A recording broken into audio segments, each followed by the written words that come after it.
Welcome back to my channel the एक study अड्डा। और आज का वीडियो शुरू करने से पहले मैं आप सबसे सिफारिश करता हूं एक कि चैनल को सबसे पहले सब्सक्राइब कीजिए, बेल आइकन प्रेस कीजिए और वीडियो को लाइक कीजिए अगर पसंद आता है। और अगर आप सब्सक्राइब कर लेते हैं, बेल आइकन प्रेस कर देते हैं, तो वीडियो की जो नोटिफिकेशन होगी, जो अपकमिंग वीडियोस होंगे, आपको फटाफट मिलती रहेगी। तो चलिए स्टार्ट करते हैं। तो ये 10th का मैथ्स का टॉपिक है स्टैटिस्टिक्स का, जिसमें हम median, mode, mean and discontinuous data को कंटिन्यूअस डेटा में कैसे कन्वर्ट करें, इसकी शॉर्ट ट्रिक को जानेंगे। तो सबसे पहले मीडियन की शॉर्ट ट्रिक देखते हैं, जिसमें मोड और मीडियन के फॉर्मूले में ऑफन स्टूडेंट्स गॉट कंफ्यूज्ड हो जाते हैं। जैसे मीडियन में देखिए लास्ट का जो स्पेलिंग है, अगर इसको हम स्पेल करें तो एन आ रहा है और इसके फॉर्मूले में भी एन आ रहा है। तो आप यहां से ये शॉर्ट ट्रिक लगा के इसको लर्न कर सकते हैं इजीली, क्योंकि ये चीज मोड में नहीं है। मोड में ना तो लास्ट में एन है और ना ही फॉर्मूले में कहीं पे एन है। तो इस तरीके से आप शॉर्ट ट्रिक यूज करके इसको लर्न कर सकते हैं। एल लोअर लिमिट है, एन फ्रीक्वेंसी टोटल जो सम है फ्रीक्वेंसी का, सी एफ कॉम्युलेटिव फ्रीक्वेंसी है, एफ मॉडल क्लास की फ्रीक्वेंसी है, एच जो है वो इंटरवल के बीच में डिफरेंस है। इसके बाद मोड का फॉर्मूला ये है।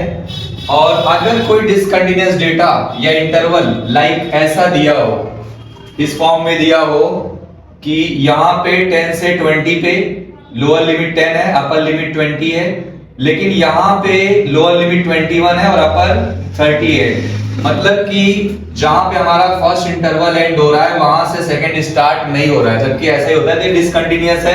इसको कंटिन्यूअस में कैसे करेंगे? तो लोअर लिमिट, लोअर का मतलब क्या होता है आप देखिए, लोअर, लोवेस्ट, लेस, यानी कि इसमें क्या होगा -0.5, इसमें 0.5 माइनस हो जाएगा।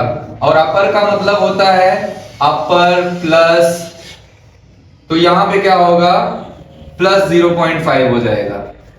अब इसके बाद जब आप लोअर में 0.5 माइनस करेंगे और अपर में 0.5 प्लस करेंगे, तो ये बन जाएगा 21 में से 0.5 माइनस करेंगे तो 20.5 आ जाएगा। और 30 में 0.5 माइनस प्लस करेंगे तो 30.5 आ जाएगा। इस तरीके से आप किसी भी डिसकंटिन्यूअस डेटा को कंटिन्यूअस डेटा में कन्वर्ट कर सकते हो। और अगर क्वेश्चन में डिसकंटिन्यूअस डेटा या इंटरवल गिवन है, तो फर्स्ट ऑफ ऑल आपको उसको कंटिन्यूअस डेटा में कन्वर्ट करना ही पड़ेगा, अदरवाइज आपका क्वेश्चन रॉन्ग हो जाएगा और आपके मार्क्स नहीं मिलेंगे। इसके बाद एक टॉपिक आता है मीन का। मीन के लिए 3 मेथड्स होते हैं। एक डायरेक्ट मेथड होता है, जैसा कि आपने पहले पढ़ रखा होगा, और दूसरा होता है एज्यूम मीन मेथड, जिसमें एक एज्यूम मीन को एज्यूम किया जाता है, इसलिए उसका नाम एज्यूम्ड मीन मेथड है। और तीसरा होता है स्टेप डेविएशन मेथड।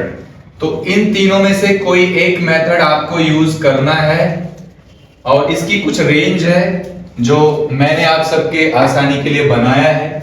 जिसमें सबसे पहले मीन का जो डायरेक्ट मेथड है, डायरेक्ट मेथड में आपने क्या करना है, x बार मीन को डिनोट करता है, और इसके बाद इसका जो फॉर्मूला बनता है summation fx upon summation f। और यहां पे समेशन f को आप n भी कह सकते हैं, यानी sum of frequencies, total sum of frequencies. इसके बाद डायरेक्ट मेथड को कैसे हम अप्लाई करेंगे और किस क्वेश्चन में कहां पर अप्लाई करेंगे, क्योंकि अगर मान लीजिए किसी क्वेश्चन में डायरेक्ट मेथड मेंशन है तो आपने डायरेक्ट मेथड ही यूज करना है, और जहां पे मेंशन नहीं है वहां पे आप कैसे आइडेंटिफाई करोगे? तो आपने वहां पे क्या करना है, मिड वैल्यू, जो इंटरवल की मिड वैल्यू यानी कि x है, उसकी वैल्यू देखनी है। तो अगर x रेंज करता है, x रेंजेस 0 to 100, अगर x की वैल्यू 0 से 100 के बीच में आती है तो समझ लीजिए वहां पे आपको डायरेक्ट मेथड लगा देना है, अगर गिवन नहीं है कि कौन से मेथड से आपको मीन फाइंड करना है। दूसरा एज्यूम्ड मीन मेथड है, एज्यूम्ड मीन मेथड।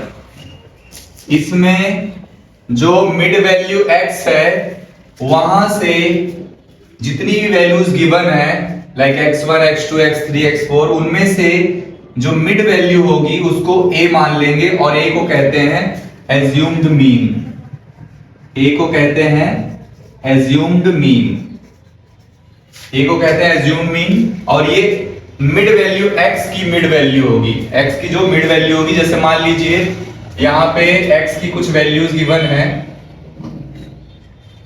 5 10 15 20 25, तो 15 क्या है मिड वैल्यू है, इसी को a यानी कि एज्यूम मीन मान लेंगे। ठीक है, एज्यूम मीन मेथड में जब हम मीन निकालेंगे तो इसका फॉर्मूला होता है a plus summation F D upon summation F. और यहां पे d क्या है, d है डेविएशन। d क्या है, मतलब कि जो मिड वैल्यू x आया है और x की ये जो जितनी वैल्यू हैं इनमें सब में से ये a बार बार हम माइनस करेंगे तो d की वैल्यू आ जाएगी और fd में क्या करेंगे मल्टीप्लाई कर देंगे। तो ये हमारा है एज्यूम मीन मेथड। इसके बाद एक और मेथड है स्टेप डेविएशन मेथड।